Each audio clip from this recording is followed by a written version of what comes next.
हरे कृष्णा। ओम नमः शिवाय। प्रिय भक्तों, स्वागत है आपका मेरे YouTube चैनल पूजा पाठ में। भक्तों, आज आप श्रवण करेंगे न्याय के देवता शनि देव तथा हनुमान जी की बड़ी ही दुर्लभ कथा।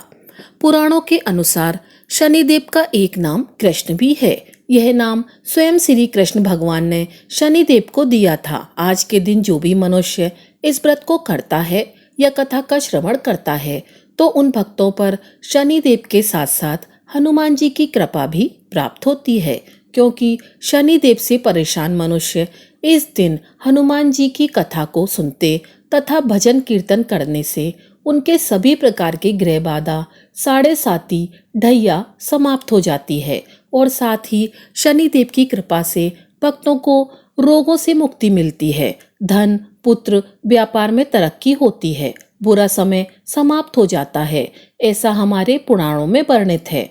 तो हे शनिदेव, हे बजरंगबली, जो भी भक्तगण इस कथा को सुन रहे हैं, सुना रहे हैं तथा हुकारा भर रहे हैं, उनको सुख शांति समृद्धि देना। हे प्रभु, अपने भक्तों का कल्याण करना। तो प्रिय भक्तों, आइए श्रवण करते हैं दुख दरिद्रता को दूर करने वाली शनिदेव की कथा। किसी गांव में एक बहुत ही विद्वान ब्राह्मण रहा करता था। एक दिन रात्रि में उसने सपने में देखा कि एक नीला वस्त्र पहने हुए बहुत ही दिव्य पुरुष उसे कह रहा है कि हे ब्राह्मण देवता, मैं तुझे लगूंगा। अब देखिए, यह सपना उस ब्राह्मण को रोज दिखाई देता। इससे वह परेशान हो गया और दुबला पतला होने लगा। उसका स्वास्थ्य बहुत ही गिरने लगा। एक दिन उसकी पत्नी ने कहा, देखिए जी, मैं आपको कितना अच्छे से खिलाती पिलाती हूँ, मेवा मिश्री खिलाती हूँ, दूध मलाई खिलाती हूँ, अच्छा भोजन आहार पका कर खिलाती हूँ, फिर भी आप इतने दुबले पतले क्यों होते जा रहे हैं? इसका क्या कारण है? प्रिय भक्तों, उस ब्राह्मण ने अपनी पत्नी से अपना सारा हाल बताया कि मेरे सपने में एक नीले कपड़े पहने हुए बहुत ही दिव्य पुरुष आते हैं। वे मुझे कहते हैं कि हे ब्राह्मण, मैं तुझे लगूंगा। अब यही सोचकर मुझे भूख प्यास नहीं लगती, मैं दुबला होता जा रहा हूँ। तब ब्राह्मणी ने कहा, हे पतिदेव, मुझे लगता है कि आपको शनि भगवान दर्शन देते हैं। आपके ऊपर शनि की दशा शुरू होने वाली है, इसलिए आपको वे सचेत करते हैं। अवश्य ही वे शनि महाराज हैं।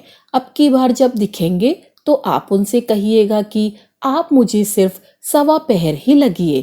प्रिय भक्तगणों, उसी दिन जब रात्रि होती है तो ब्राह्मण फिर से सोता है और उसके सपने में शनि भगवान दर्शन देते हैं और कहते हैं, हे ब्राह्मण, आज मैं तुझे लगूंगा। तब ब्राह्मण ने कहा, हे भगवान, यदि आप लगना ही चाहते हैं तो लग जाइए, लेकिन यह बताइए भगवान, आप कितने दिनों के लिए लगोगे?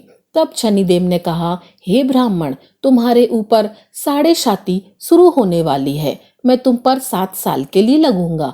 तब ब्राह्मण ने कहा, क्षमा करो भगवान, इतना भारी तो मुझसे झेला नहीं जाएगा, 7 साल बहुत है भगवान। तब शनिदेव बोले, अच्छा 5 वर्ष के लिए लगूंगा। तब ब्राह्मण ने कहा, शनि महाराज, यह भी मेरे लिए ज्यादा है। शनि भगवान बोले, तो ठीक है, 2.5 साल का लग जाऊं। ब्राह्मण ने फिर मना कर दिया। तब शनिदेव कहने लगे, सवा पहर का लगूंगा तो ठीक रहेगा।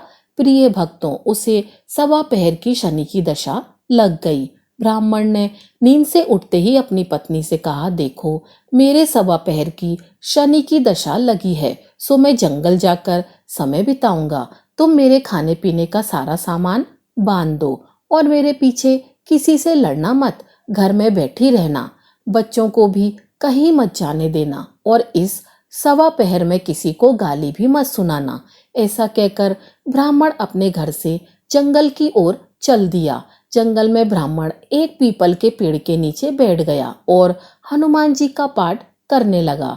1 पहर बीत गया तो ब्राह्मण ने सोचा, बाकी का समय तो रास्ते में ही बीत जाएगा, सो वह वहां से चल दिया और रास्ते में चलते हुए उसे एक सब्जी मंडी दिखाई दी। उसने सब्जी मंडी में से एक बड़ा सा कद्दू खरीद लिया। कद्दू खरीद के अपनी चादर में लपेट करके वह वहां से चल देता है। तभी रास्ते में शनि महाराज एक साधु का वेश बदलकर उसके पास आते हैं और कहते हैं, तुम्हारी चादर में क्या है? ब्राह्मण ने कहा, हे साधु महाराज, मेरे इस चादर में तो कद्दू है। साधु ने कहा, अच्छा कद्दू है तो दिखाओ।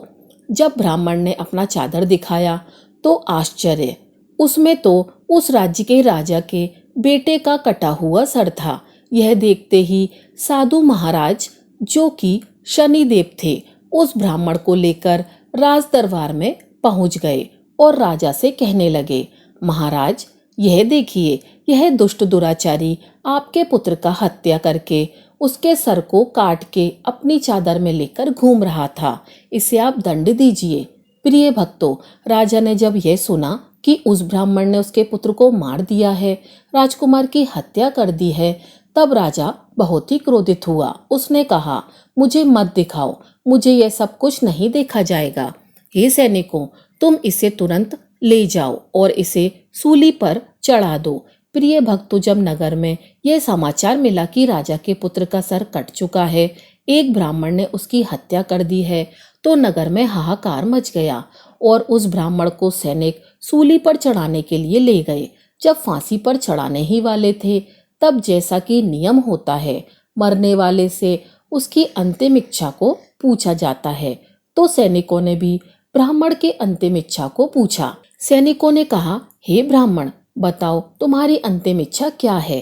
प्रिय भक्तगणों, ब्राह्मण ने सोचा कि यदि किसी प्रकार कुछ समय तक के लिए फांसी रुक जाए तो शनि की दशा का 1.25 पहर पूरा हो जाएगा। यह सोचकर उसने कहा, भाई, मैं बचपन से नित्य बालाजी की कथा कहता सुनता आया हूँ। आज मरने से पहले अंतिम बार कथा कह लेने दो। अब क्या था, फांसी देने वाले सैनिकों ने उसकी आखिरी इच्छा पूर्ण होने तक फांसी रोक दी। कहानी कहते कहते 1.25 पहर पूरा हो गया। शनि की दशा खत्म हो गई। अब इधर देखिए, राजा का जो पुत्र था राजकुमार, वह जंगल से शिकार खेलकर वापस राजमहल में आ गया। राजमहल में राजकुमार को देखते ही राजा बड़ा ही प्रसन्न हुआ, लेकिन मन ही मन उसे डर भी लगा। यदि उस निर्दोष ब्राह्मण को फांसी चढ़ा दी गई तो क्या होगा, तो ब्रह्म हत्या का दोष लग जाएगा। अब क्या था, राजा ने 2 घुड़सवारों को जल्दी से फांसी घर की तरफ दौड़ाया और ब्राह्मण को आदर सहित दरबार में आने का हुक्म दिया। ब्राह्मण राज दरबार में उपस्थित हुआ तो राजा ने क्षमा याचना मांगते हुए कहा कि आपके बगल में जो चादर है उसे खोलकर दिखाओ। राजा की आज्ञा के अनुसार ब्राह्मण ने चादर खोली तो उसमें कद्दू था। राजा ने ब्राह्मण को बहुत सा धन दिया और पूछा, हे ब्राह्मण देवता, मुझे यह समझ में नहीं आया, इन सब के पीछे क्या रहस्य है? यह सब क्यों हुआ? आखिर यह सब था क्या? तब ब्राह्मण ने कहा, हे महाराज, मुझे सवा की शनि की दशा लगी थी, इसलिए यह सब कुछ हुआ। राजा ने कहा, हे ब्राह्मण देव, शनि की दशा किस प्रकार टलती है? ब्राह्मण ने कहा, हे राजन, यदि राजा या सेठ को यह दशा लगती है तो काला हाथी या काला घोड़ा दान करना चाहिए। गरीब को शनि की दशा लगती है तो पीपल की पूजा करे और बोले, साचर कहिए जाके पांव सदा ही पड़िए। शनि की कहानी सुने, तिल, तेल और काला उड़द आदि का दान दें। काले कुत्ते को तेल चुपड़ी रोटी खिलाएं तो शनि की दशा उतर जाएगी। अब देखिए, राजा ने उस ब्राह्मण को कद्दू वापस कर दिया। अब घर आकर ब्राह्मण ने कद्दू अपनी पत्नी को दिया। जब उसकी पत्नी ने सब्जी बनाने के लिए उस कद्दू को काटा तो उसके बीजों की जगह हीरे मोती निकलने लगे। ब्राह्मणी ने पूछा, हे पतिदेव, ये सब क्या है? इसमें से हीरे मोती कैसे निकल रहे हैं? इसे कहाँ से लाए हैं आप? तब ब्राह्मण ने कहा, हे प्रिय, जब शनि की दशा लगी थी तो यह कद्दू कुंवर का सर बन गया था, और जब दशा उतरी है तो शनि जी ने कैसे निहाल कर दिया, हमें माला माल कर दिया। हे शनि देवता, जैसे ब्राह्मण को शनि की दशा लगी, वैसे किसी को शनि की दशा ना लगे। जैसे ब्राह्मण को धन दौलत मिली, वैसे सबको धन दौलत मिले। कथा कहानी कहते सुनते हुंकारा भरते सबको मिले। शनि ने ध्याऊं, मन इच्छित फल पाऊं। जय शनिदेव, हे शनिदेव, जय शनिदेव। ओम नमः शिवाय। प्रिय भक्तों, अब आइए श्रवण करते हैं भगवान शनिदेव की दूसरी कथा। ये कथा सुनने से भक्तों को मनवांछित फल की प्राप्ति होती है। नर्मदा नदी के किनारे एक गांव में बहुत ही बड़े साहूकार का परिवार निवास करता था। साहूकार की मृत्यु हो चुकी थी। घर में साहूकारनी तथा उसके 2 बेटे, एक बड़ी बहू थी। साहूकारनी का छोटा बेटा मानसिक रोग से ग्रस्त था। उसकी मानसिक स्थिति ठीक नहीं थी। साहूकारनी की बड़ी बहू तारा को विवाह के कई वर्ष बीत गए थे, पर अभी तक उसे संतान नहीं हुई थी। तारा को सदैव यही भय रहता था कि कहीं उसके पति संतान पाने के लिए दूसरा विवाह ना कर लें। यदि उसके पति ने दूसरा विवाह कर लिया तो उसे सौतन का दुख सहना पड़ेगा। प्रिय भक्तजनों, इसी डर से तारा ने एक योजना बनाई और उसने अपने घर में काम करने वाली नौकरानी चंदा से अपने देवर चंदन का विवाह कराने के लिए अपनी सास साहूकारनी तथा अपने पति को मना लिया। चंदा स्वभाव से बड़ी ही दयालु तथा कृष्ण भक्त थी। वह बचपन से ही उसी साहूकारनी के घर काम करती थी। उसका अपना कोई नहीं था। अब चंदा का विवाह मानसिक रोगी चंदन से करा दिया गया। कुछ साल बाद चंदा ने एक सुंदर पुत्र को जन्म भी दिया, किंतु चंदा की जेठानी तारा ने चंदा का बच्चा छीन लिया और उसे घर से धक्के मारकर बाहर निकाल दिया और तारा ने अपने पति को भी अपने पक्ष में कर लिया। प्रिय भक्तगणों, बेचारा चंदन तो मानसिक रोगी था, वह कर भी क्या सकता था और वह साहूकारनी चाह कर भी कुछ न कर सकी। प्रिय भक्तगणों, दरअसल यह तो तारा की चाल थी। उसने तो कभी चंदा को अपनी देवरानी माना ही नहीं। वह तो सिर्फ चंदा से उसका बच्चा लेना चाहती थी ताकि उसे पाल पोसकर अपना नाम दे सके। अब देखिए, चंदा के बार बार रोने गिड़गिड़ाने पर भी तारा नहीं मानी और उसे उस गांव से ही निकाल दिया। अब चंदा गांव-गांव भटकने लगी। भटकते भटकते वह कृष्ण जी के एक पुराने मंदिर में पहुंच गई। वहीं पर उसने प्रभु से न्याय की गुहार लगाई। वह अपना सर भगवान की चौखट पर पटकने लगी तथा लगातार ओम कृष्णाय नमः मंत्र का जाप करती रही। प्रिय भक्तों, उस स्त्री की करुण पुकार न्याय के देवता शनिदेव ने सुनी तथा भगवान श्री कृष्ण के आदेश से तुरंत चंदा के पास उपस्थित हो गए और साधारण मनुष्य का रूप धारण करके उसे अपने आप को कष्ट न पहुंचाने के लिए कहा और कहा कि हे बहन, तुम भगवान श्री कृष्ण पर विश्वास रखो और ओम कृष्णाय नमः मंत्र का जाप करती रहो। तुम्हारा अवश्य ही कल्याण होगा। तुम्हें जो भी दुख है सब भगवान श्री कृष्ण हर लेंगे और शनिदेव की कृपा से तुम्हारा मंगल होगा। यह सुनकर चंदा भगवान श्री कृष्ण की आराधना में लग जाती है। शनिदेव का ध्यान करते हुए ओम कृष्णाय नमः मंत्र का जाप करने लगी। अब देखिए, शनिदेव एक साधु का वेश बदलकर साहूकारनी के घर पहुंच गए और अलख निरंजन का अलख जगाने लगे। तब घर से बाहर साहूकारनी निकली और उसने भिक्षा देकर उन्हें प्रणाम किया। तब साधु रूपी शनिदेव ने कहा, हे देवी, मैंने सुना है आपके घर में कोई मानसिक रोगी है।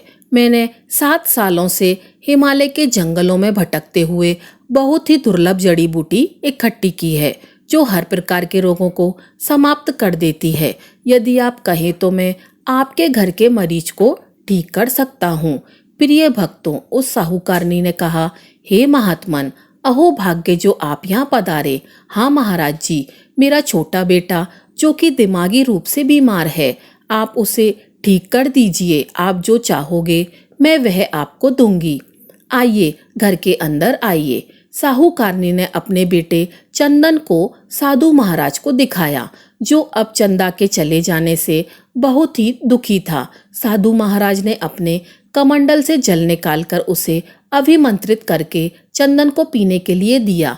उस जल को पीते ही चंदन बिल्कुल ठीक हो गया और साधु महाराज ने तारा को भी बहुत समझाया कि वह चंदा का बच्चा उसे वापस कर दे और अपनी गलती को स्वीकार कर ले, किंतु वह नहीं मानी। वह तो उल्टे ही साधु महाराज को ही डांटने लगी, यहाँ तक कि चंदन के ठीक होने से उससे ईर्ष्या करने लगी। इस बात से रुष्ट होकर भगवान शनिदेव की दशा तारा को लग गई और वह मानसिक रोगी हो गई। उसका एक हाथ लकवा से ग्रस्त हो गया। साधु महात्मा के बताए अनुसार चंदन अपनी पत्नी चंदा को घर ले आया और अपनी पत्नी, बच्चे और माँ के साथ हंसी खुशी जीवन व्यतीत करने लगा। प्रिय भक्तों, तारा को शनिदेव ने उसके कर्मों का फल दिया और चंदा के सिर्फ ओम कृष्णाय नमः मंत्र का जाप करने से उस पर कृपा बरसाई और उसका बच्चा, पति, परिवार वापस मिल गया। उसका पति स्वस्थ हो गया। जय शनिदेव, जय जय शनिदेव। ओम नमः शिवाय। प्रिय भक्तों, कथा को समाप्त करने से पहले बहुत ही महत्वपूर्ण जानकारी के विषय में, साढ़े साती क्या होती है, इससे लोग क्यों डरते हैं। यह सही है कि साढ़े साती के समय व्यक्ति को कठिनाइयों एवं परेशानियों का सामना करना होता है, किंतु इसमें घबराने वाली बात नहीं है। इसमें कठिनाई और मुश्किल हालात जरूर आते हैं, परंतु इस दौरान व्यक्ति को कामयाबी भी मिलती है। बहुत से व्यक्ति साढ़े साती के प्रभाव से सफलता की ऊंचाइयों पर पहुंच जाते हैं। साढ़े साती व्यक्ति को कर्मशील बनाता है और उसे कर्म की ओर ले जाता है। हठी, अभिमानी और कठोर व्यक्तित्व वाले व्यक्ति से यह काफी मेहनत करवाता है। साढ़े साती के 3 चरण होते हैं। साढ़े साती का पहला चरण नजदीकी रिश्तेदारों और जातकों को प्रभावित करता है। साढ़े साती का दूसरा चरण व्यापार और गृहस्थी को प्रभावित करता है। साढ़े साती का तीसरा चरण बच्चों, परिवार और स्वास्थ्य को प्रभावित करता है। भगवान शनिदेव न्याय के देवता हैं। यह कभी भी किसी को ऐसे ही दंड नहीं देते।